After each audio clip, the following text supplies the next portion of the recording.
अमित शाह एक बहुत बड़ा खेल करने वाले हैं। ज्ञानवापी के शोर में कुछ तो बड़ा होगा।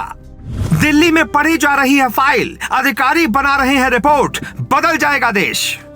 ज्ञानवापी पर छिड़ी है लड़ाई, अमित शाह कर रहे हैं पढ़ाई, मोदी ने कहानी सुनाई।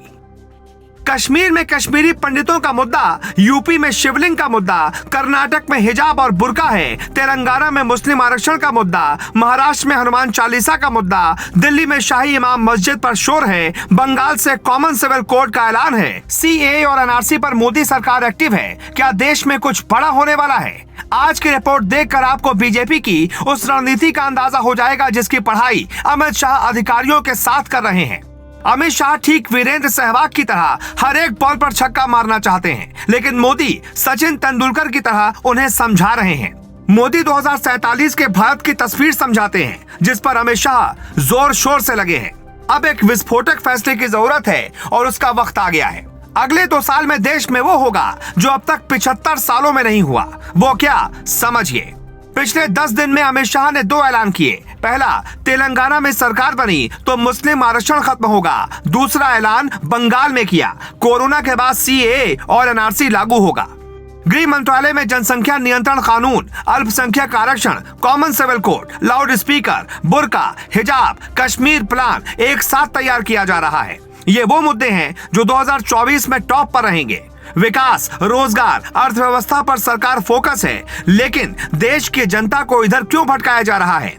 क्योंकि दुनिया में ताकतवर वही बना जिसकी अपनी विचारधारा होती है, जिसका संविधान सबसे ताकतवर होता है, जहां धर्म की आजादी जरूरत से ज्यादा नहीं होती। आप टाइमिंग को ध्यान से देखिए। यूपी चुनाव के दौरान कर्नाटक में हिजाब का मुद्दा आया, उसके बाद कर्नाटक में बुर्का का मुद्दा आया, फिर अचानक हनुमान चालीसा विवाद सामने आया और फिर ज्ञानवापी और मथुरा मस्जिद का सर्वे मुद्दा बन गया। जिन लोगों को लगता है कि ये सिर्फ हवा है, वो अमित शाह को अब तक समझ नहीं पाए। अमित शाह राष्ट्रवाद के लिए कुछ भी कर सकते हैं और किसी खास मकसद के कारण उन्हें गृह मंत्री बनाया गया है। अमित शाह का ये ड्रीम प्रोजेक्ट है कि एक ऐसा दिन आएगा जब भारत में कोई राष्ट्र विरोधी बातें नहीं करेगा। कुछ साल पहले जब ना सत्ता में मोदी थे, ना अमित शाह, ना योगी थे, तब दावा किया जाता था कि आने वाले सालों पर भारत में फिर से उन्हीं का कब्जा होगा। 2050 में भारत ऐसा होगा, वैसा होगा, ऐसे मैसेज फैलाए जाते थे। लेकिन अब मोदी, शाह, योगी के बाद 2030 में भारत कहां होगा, उसकी तस्वीर देख लीजिए। कश्मीर पूरी तरह से शांत होगा, वहां फिल्मों की शूटिंग बढ़ेगी, आम इंसान कश्मीर जाना और बसना चाहेगा। कश्मीर में बीजेपी की सरकार होगी और वहां चुनाव में सभी पार्टियों की लगभग हार तय होगी। इसलिए कश्मीर फाइल्स वाली कहानी लिखी गई और कश्मीर में सरकार ने परिसीमन कर मास्टर स्ट्रोक चल दिया। भारत का सिर कश्मीर है। कश्मीर से जो शांति चलेगी वो पंजाब में आकर खालिस्तान को सुधार देगी। पाकिस्तान का K2 प्लान फेल हो जाएगा। फिर सूत्र कहते हैं गृह मंत्रालय में पंजाब की फाइल भी खुल चुकी है और वहां 200% कुछ बड़ा प्लान हो रहा है। पंजाब में शांति होगी तो देश के कई राज्यों में शोर बढ़ेगा कि भारत हिंदू राष्ट्र बनने जा रहा है। तब शाह का प्लान काम आएगा और उसी वक्त CAA, NRC, common civil code, जनसंख्या नियंत्रण कानून लागू होगा। फिर भारत में हमेशा के लिए धर्म की राजनीति का दिवाला निकल जाएगा। ज्ञानवापी पर ज्ञान देने वालों का दिमाग इस रिपोर्ट को देखकर खुल गया होगा, क्योंकि वो तो लड़ाई कोर्ट कचहरी की है, असली लड़ाई संसद में लड़ी जाएगी। इसलिए बीजेपी ने पिछले 7 सालों में अपने आप को तैयार किया। लोकसभा में बीजेपी के पास 300 से ज्यादा सांसद हैं। राज्यसभा में 100 पार सांसद की संख्या हो चुकी थी।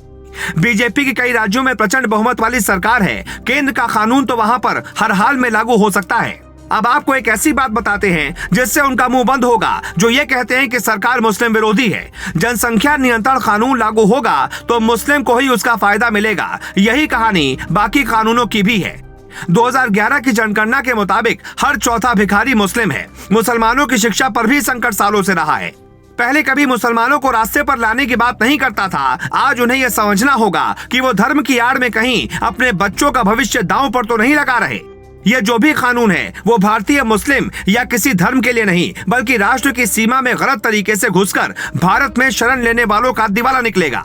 आप कल्पना करिए, बंगाल के रास्ते आज भी बांग्लादेशी आ जाते हैं, लेकिन क्या इजराइल में कोई फिलिस्तीनी घुस सकता है? नहीं ना। फिर आपको भी समझना चाहिए, लड़ाई अपनों से नहीं है, लड़ाई दुश्मनों से है, जो अपनों के बीच आकर जहर फैलाते हैं, जिसे सिर्फ एक इंसान रोक सकता है और उस इंसान का नाम दुनिया जानती है। Bureau report.